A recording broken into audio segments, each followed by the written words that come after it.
أهلا بكم يا أصدقائي في سلسلة الشطرنج للمتعة. بنقدم مباريات كارلسون وناكامورا في نهائي الجائزة الكبرى، والدور اللي اخترته لعب بالأمس، وكان ناكامورا متفوق في المباريات 2-1، وفي اليوم الرابع تقدم في الأدوار 2-1، والدور الذي اخترته هو الدور الرابع والأخير. إذا تعادل ناكامورا أو فاز يعلن فوزه بالمجموعة الرابعة ويتقدم 3-1، بينما كارلسون أمامه مهمة صعبة وهي الفوز أولا لكي يتعادل في الأدوار 2-2 ثم يحتكم لحسم التعادل بالشطرنج الخاطف. فهل أثبت كارلسون أنه بطل العالم أم ناكامورا العنيد الموهوب استطاع الفوز ويكفيه الفوز في مجموعة واحدة ليعلن فوزه بالبطولة؟ حتى الآن تصب توقعاتكم في صالح ناكامورا الذي أيده كاوا فيك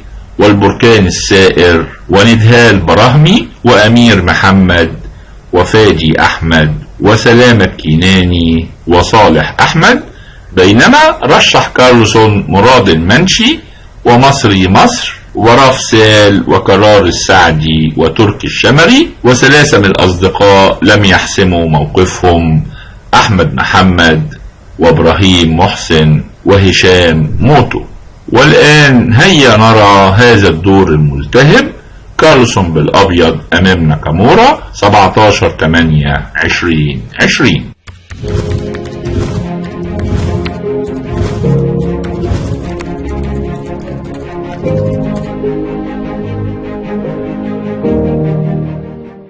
الدور ده دور هجومي وتكتيكي من الطراز الأول، وأعتقد أن جميع الأصدقاء هيستمتعوا بيه كثيرا.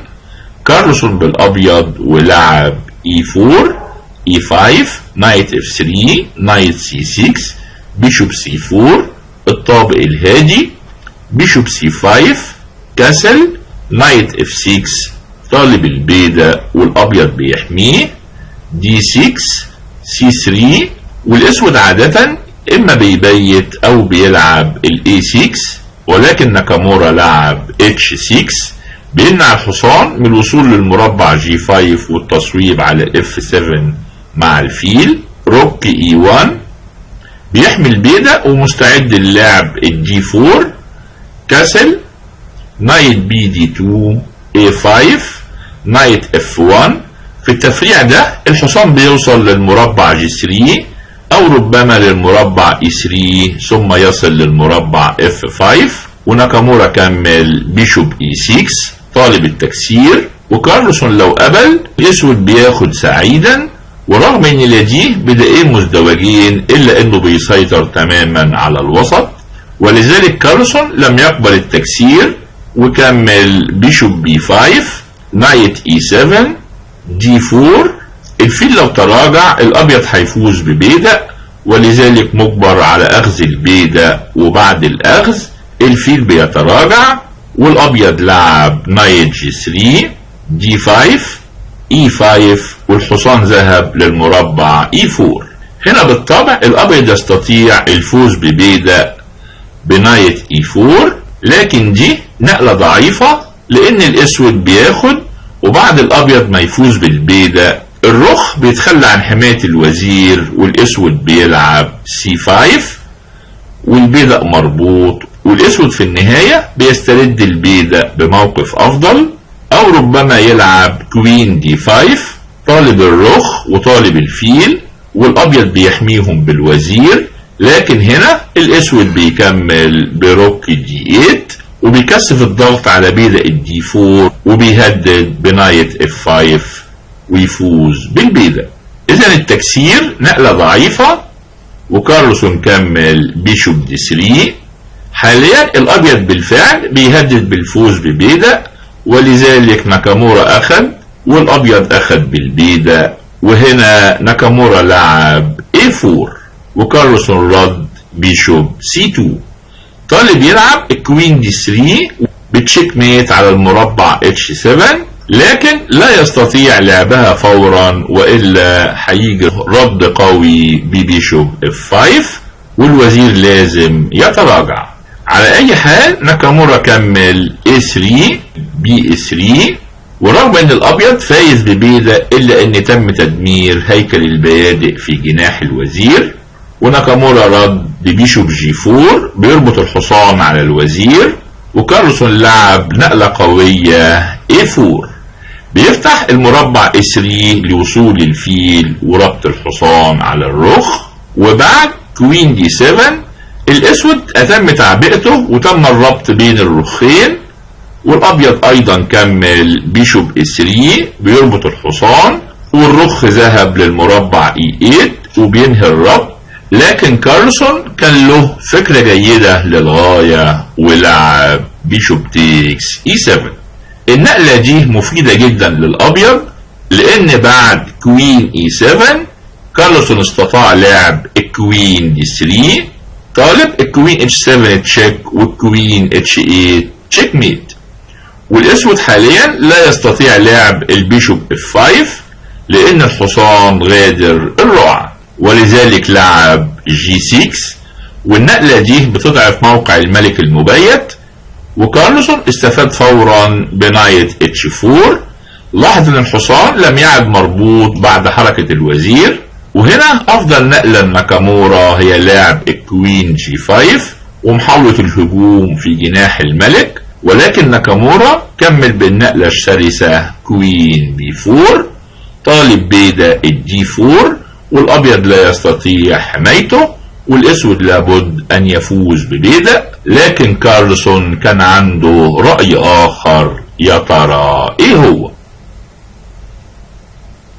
كارلسون قام بالتضحية الرائعة نايت تيكس G6. الاسود بالطبع لا يستطيع اخذ الحصان، والا هيخسر فورا بكوين G6 تشيك بشوكة ثلاثية للملك والبيدق والفيل. وبعد مثلا كينج F8 الابيض بياخد البيدق، والاسود لو عاد بيكمل كوين G5 تشيك ويفوز بالفيل. وايضا لو ذهب للمربع E7 بيكمل كوين H4 تشيك وبيفوز بالفيل، وبيخرج الابيض فائزا باربع بيادق وفي طريقه للفوز. ولذلك ناكامورا ما اخدش الحصان، انما كمل بكوين D4 طالب التكسير، وايضا بيصوب على المربع F2 بتشيك قوية للملك. ولكن هنا كارلسون تألق للغاية ولعب نقلة مفاجأة، يا ترى ايه هي؟ كارلسون لعب نايت E7 تشيك. بالطبع الرخ لا يستطيع اخذ الحصان لانه هيتلقى المات في نقلتين بكوين H7 تشيك كينج F8 كوين H8 تشيك ميت، والرخ بيمنع الملك من الهرب. اذا لا يستطيع اخذ الحصان ولابد من تحريك الملك، ولو ذهب للمربع H8 هيتلقى المات بكوين H7 تشيك ميت، ولذلك الملك ذهب للمربع F8 طالب الحصان، والوزير مازال طالب بيدق F2 بتشيك. لكن كارلسون فاجئ الجميع بتكملة رائعة، يا ترى ايه هي؟ كارلسون تألق بنايت تيكس D5. بالطبع الحصان محمي بالوزير الابيض، ولذلك ناكامورا كمل في خطته بكوين F2 تشيك كينج H2 روك D8. ناكامورا اخيرا بيربط الحصان وبيهدد بالنقلة القاتلة C6 ويفوز بقطعة. لكن هنا جاءت نقلة الدور، يا ترى ايه هي؟ كارلسون لعب روك F1، وبدءا من هنا كارلسون بيفوز في كل التفريعات طالب الوزير، لكن الاهم بيصوب على المربع F8، والوزير لا يستطيع التحرك لان كارلسون لديه الرد القاتل روك تيكس F7 تشيك، والملك بالطبع لا يستطيع التحرك والا كوين G6 تشيك وتشيك ميت، ولذلك مجبر على اخذ الرخ. وهنا بتجي كوين G6 تشيك، والملك ليس امامه غير كينج F8، والابيض بيفوز بروك F1 تشيك. والكش دي كش مات الا لو الاسود غطى بالوزير والابيض بياخده بكش ويفوز. اذا الوزير لا يستطيع التحرك، وناكامورا كمل روك تيكس E5. الرخين طالبين الحصان المربوط على الوزير، وكارلسون رد بهدوء روك تيكس F2. وهنا ناكامورا اخذ الحصان طالب الوزير. وكارلسون لو تحرك بالوزير مثلا المربع C3، الاسود هيلعب ببساطة بيشوب F2 طالب الروك H5 تشيك ميت، والابيض ليس لديه اي دفاع، ولذلك كارلسون ما تحركش بالوزير، انما لعب النقلة الرائعة روك F7 تشيك. الملك لا يستطيع اخذ الرخ، والا هتجي النقلة القاتلة روك F1 تشيك. والملك له اكتر من اختيار، لكن كلهم هيأدوا لهزيمته.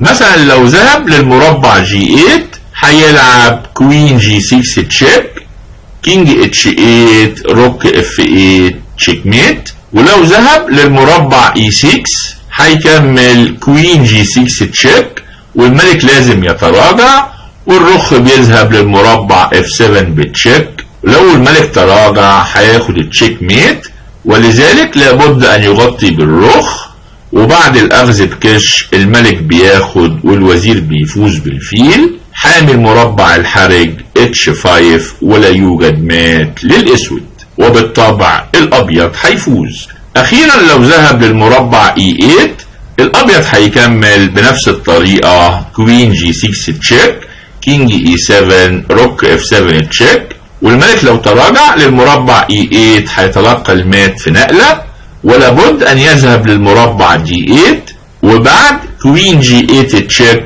روك E8 الوزير بياخد الفيل، ومربع ال H5 محمي بالوزير، والاسود مجبر على التسليم. اذا الملك لا يستطيع اخذ الرخ، ولذلك ناكامورا لعب كينج E8 وطالب المات، وكارلسون كمل كوين D5 روك D5، وناكامورا ما زال طالب المات، لكن كارلسون افاق من اوهامه بنقلة رائعة.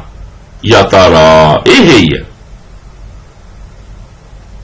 كارلسون لعب بيشوب G6. دي النقلة الفائزة.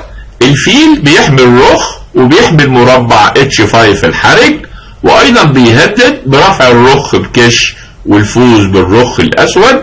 وناكامورا مضطر للذهاب للمربع G8، وهنا كارلسون لعب ببساطة روك E1. كارلسون له التهديد الخطير برفع الرخ، ثم لعب الروك E8 تشيك ميت تحت حماية الفيل.